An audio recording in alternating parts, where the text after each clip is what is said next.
अशोक खरातांच्या त्या आश्रमामध्ये नाशिक जिल्ह्यातल्या सिन्नरमधल्या तिथे अघोरी पूजा झाली 2 सप्टेंबरला.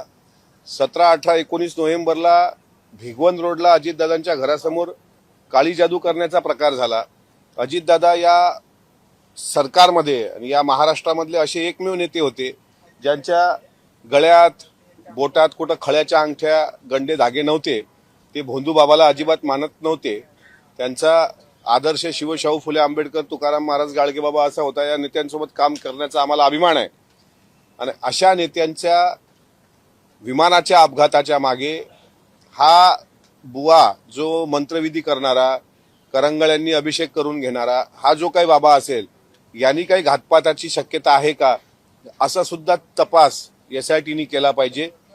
याकरता आमचा लढा जरी निवृत्त होत